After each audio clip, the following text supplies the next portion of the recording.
Flight boss, bitch, you know, for sure. You're now listening to the Mind Eminentary's Moon. I'm the Archangel Uriel, and I'm here to carry out God duties and motherfucking responsibilities. And right now, we're gonna talk about strictly, solely your sun sign, because this is what people see from you. This is your actions, and the way you act and how you see things, because this is what people are consciously aware, and this is what people can consciously see from you. So off the bat, as a sun sign Pisces, we're going to talk about what Gaia, aka Torah, aka Earth, got in store for you with the transits and the planetary alignment and the friction that's going on with you with the synastry of it.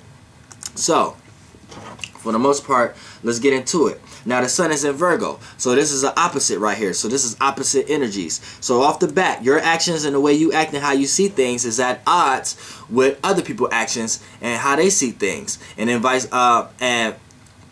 versa. So you know what I'm saying? It's a tug of war match right here. So a lot of times your actions and how you see things, somebody opposing that around you, somebody opposing you, even opposing it within inside you. Things that you want to act on and how you see things before you actually express it. You tell yourself, nah, I'm cool. You see what I'm saying? So for the most part, to make this a give and receive match other than a tug of war match, what happens here is you're going to have to set aside the way you act and your actions for the sake of other people's actions and the way they see things. So you have to set aside how you see things for the sake of how other people see things, you know what I'm saying? And that's how to make this a give and receive match, you know what I'm saying? And be able to compromise and be able to have a safe week and until the sun go into Libra, you know what I'm saying, in the next 10 days. Now, as far as the moon just slid up out of Taurus and went into your square. So for this week, you're going to have to learn how to apply some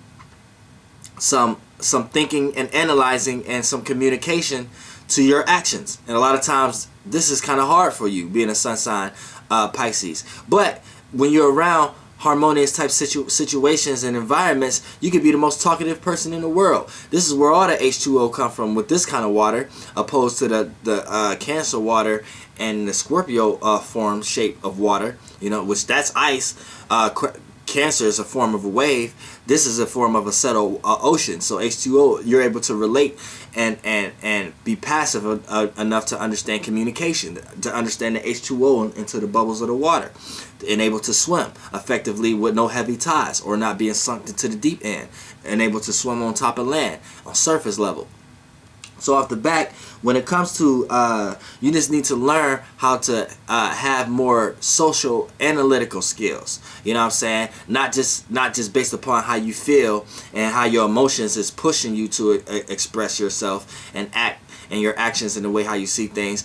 Because a lot of times that can make people feel uncomfortable. People can think you're too emotional or too expressive or too much in the moment or too much Philly based, where a person will start analyzing and you'll make a person feel uncomfortable. So you have to learn how to be a little bit more, have a little bit more social awareness around your expressiveness, to the point that you start to understand what words to use and how to communicate, instead of just throwing people off by how you expressing yourself. You'll throw a person off in a second, Pisces, especially with the moon being in Gemini. You'll make a person uncomfortable in a second based upon what you just said, and you think you're saying something logical or you're being open at the moment, when this person like, damn, why does this person feel like that about me? Or why this is what you making people feel like. You're making people feel like you're feeling ways about them and stuff like that, when really you're not. You're trying to be social. So add a little bit more social awareness, a little bit more analytical skills to your way of socializing. And that's how you deal with that aspect. Now,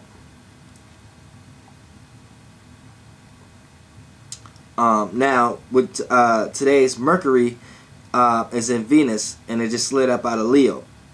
So, you know, at a time where you could kind of feel the way you express yourself, but you just didn't express yourself and you soaked into the right time to do it. Now it's going to be, people are practicalizing, analyzing all kind of ways of looking at your actions and how you see things. Like your actions and how you see things and the way you act is being talked about, being analyzed about by others. So, you know what I'm saying? Be careful that you're not acting in distasteful type of natures, because people are going to talk behind your back right now. People are analyzing everything you do right now. People are just waiting for you to fuck up right now. So kind of be cool and be your natural passive self, but not too passive to the point that people are trying to actually control your actions also. So be aware of that. But how to make this a give and receive match, you know what I'm saying? Just set aside the way you act and how you see things for the sake of other people's ways thinking or communicating. Not of thinking, but other people's ways of communicating. So, AKA, try not to show too many actions. Try not to give them anything to analyze about. Try not to give nobody anything to talk about. Don't show nothing. Don't show nothing to nobody for them to have anything to talk about in the first place. You see what I'm saying? Now, in Pisces, y'all can be too open sometimes with the way y'all feel and y'all emotions. Don't give nobody nothing. Don't be too vulnerable around that. Keep certain shit to yourself. Now, today's Venus is in Leo, so it's you got a misunderstanding when it comes to the way people love, appreciate, value, and how they relate to others. Damn. So keep that in mind. Oh shit. I'm going through turbulence. So you got a misunderstanding the way people love, appreciate, value, and how they relate. So even your actions, how you act on these things, love, appreciate, and value. People, it's a misunderstanding right now. People don't understand it. Now, how to get an understanding, you see what I'm saying? You got to apply some of these traits. Now, to get an understanding, you got to know that people listen Leo. So people learn the ways of having a fixated way on how to see and how to feel about love, appreciation. And now you already know how to feel, but you have to learn how to be a little bit more expressive and with your visions on how you see love, appreciation, value, and how you relate to others. And Venus is exalted in Pisces, so it's going to understand how to see that realm of reality. It just may not understand how to express it to others. It may just understand how to soak in it itself. You know what I'm saying? But it may not feel like it's ever doing a good enough job for others. So it do it in very subtle ways. But for the most part, with Venus, that's what you need to understand. Venus is dealing with situations that got, excuse me, y'all know I be dealing with stomach issues, and when I get too much in the spirit, my root chakra start to get into phases that's like a thunderstorm in my stomach. You know what I'm saying? But I had to tell that because my Pisceans out there, females and males, is gonna receive that energy, and that caring energy that y'all got it's all the energy I need. I'm gonna be healed after I finish y'all video. I'm gonna sit back and be like, damn, I finished Pisces. You know what I'm saying? So then I already feel the energy. I'm with y'all. I'm all the zodiac signs. I'm with it. You know what I'm saying? Now, when we get to yeah, you just have to learn how to apply some fixated ways. Learn how to apply some fixated ways to your actions and the way you see things. And that's like not being so passive when it comes to love and appreciation. Not just giving your love and appreciation and value to everybody and everyone. You know what I'm saying? Not being too passive. Having a fixated way on how to see it. And if it's not visualized in that way how you see it, then don't act on it. I don't care how much you love and appreciate and value a person, place, or thing. If they're not showing examples of how you're supposed to see it, then don't act on that just for the sake of how that person will feel because you care about them. You know what I'm saying? Because Venus is in Leo right now. Now, as far as Mars is in your opposite also. So Mars, right now, your actions, the way you act and how you see things, misunderstand other people's intent. So how you see things, you misunderstand other people's intentions, other people's willpowers, other people's passions, other people's motivations. It's like it's like a big motherfucking standard. You see what I'm saying? And with this big motherfucking misunderstanding right here, you know what I'm saying? It's kind of like, it puts you in a situation where you're kind of unsure of your intentions. You're unsure of your motivations. You're unsure of your passions. So it puts you in a situation where you feel like you have to see how other people feel or how other people emotionally construct their desires, motivations, and passions. But see, here's the key. The key is you have to see how other people making their desires work for them. You have to see how other people are thinking about it, how other people are coming to practical conclusions, and what's the broad conclusion around that desire that motivation and that passion in the first place. And that's how you're going to understand. Now, it's going to be, people going to be opposing. People going to be, like, your actions and the way you act and how you see things is going to be opposing to other people's intent, willpower, and passion. So people going to be opposing yours. So to make this a give and receive match other than a tug of war match, you may have to set aside your actions and the way you see things and how you act for the sake of other people's intent, willpower, and passions and motivations. And that plays in, don't be trying to add too much of your ideas or criticize or think you know someone else's desire or what they want to do. You know what I'm saying? Because they ain't going to do nothing but rebel against you.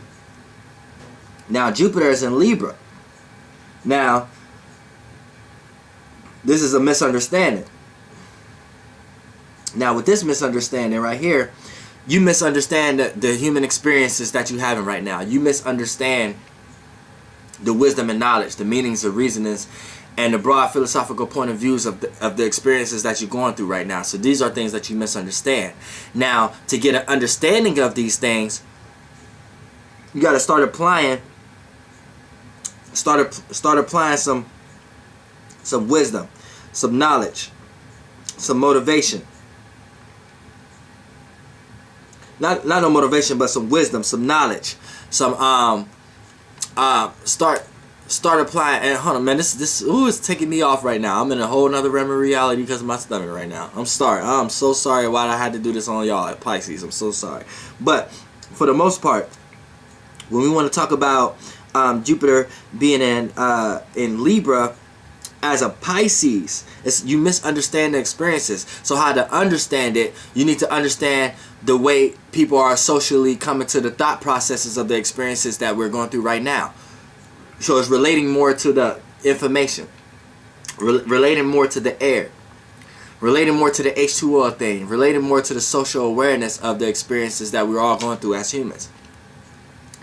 And coming up with new judging and new fairness and new compromises when it comes to wisdom and knowledge or the meanings of reasonings that you're putting behind things.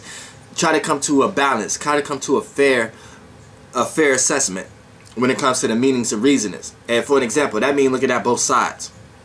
That means if you went through an experience you didn't want to experience, the person, place, or thing that's involved with that experience, try to understand the meaning of reasoning and why that was there. You see what I'm saying? Then that's when you're going to start to understand the experience and not let it overwhelm you. Now, when it comes into Saturn's in Sagittarius. Now, this is a misunderstanding. This is a square. Not a misunderstanding, this is a square. But this is a good square because it's going to extract all the meaning and reasoning and knowledge out of it because it's a Jupiter. These are two Jupiter signs. They're both ruled by Jupiter. So with this square, you need to learn how to apply reality. Learn how to apply reality, boundaries and limits and restrictions. And you need to learn how to apply that to your actions, the way you act and how you see things. But you're going to be able to have the wisdom and knowledge on how to do that real fast because it's coming from a sign that share your same planet, which is Jupiter. So it's your actions and how you see things is going to be in a realm of reality of gaining wisdom from something, gaining knowledge, adding meaning and reasoning. And if the things that you're adding meaning and reasoning and knowledge, if those things are based upon Saturn, then that's what you're going to be easily obtaining. Wisdom and knowledge on reality, gaining structure in your life. Now, the only time it can clash is because when you may soak into an emotional feeling on how to do this, you may be too passive on actually expressing this and actually putting it into visualization and putting it out into the external world. So that's the only time it'll clash. No, jump up and do that shit. You see what I'm saying? You don't know what how you see things could take you. You don't know where that can take you. But you will know. Now, Uranus is in Aries. Now, with Uranus being in Aries, what happens here is your actions and the way you act and how you see things is not in no direct influence towards changes, rebellion, opposition, or uniqueness and originality. So you can sit back and eat popcorn and see other people go through changes and rebellion or witness uniqueness and originality from the furthest of where you're at. You see what I'm saying? Neptune is in Pisces, so this is conjunction energy. Even if it's not the direct degree, it's still conjunction energy. So right now, the way you act, your actions, and how you see things has the power of having dreams, illusions, creativity, and imagination, and having the power to act on these things, to see these things for what they are, and actually make it part of your actions. Now, with conjunctions comes great power. So you just got to learn how to not be overbearing, not show too much your power, not be too over controlling when it comes to these areas of life. Don't be trying to control other people's creativity and imagination, but don't be too passive either, because you got the power to help somebody's creativity and imagination. So don't be too passive on it, and keep that balance, and then that's how you'll be all right this week. Now, for the rest of the year with this placement, and last but not least, Pluto is in Capricorn. So this is a sextile. So anytime there's a sextile, that's an opportunity. So you're going to create, or you're going to see opportunities for good or bad, but you're going to see opportunities for your actions and the way you see things to be transformed. But you're also going to witness opportunities to experience your deep desires, deep willpower, deep passions, and deep motivations. So keep that in mind also. But you just in the middle of that, you're going to experience opportunities that the way you see things and your actions and the way you act is going to be gravely transformed, for better or worse. And that's your planetary alignments. Well, transits. Air here.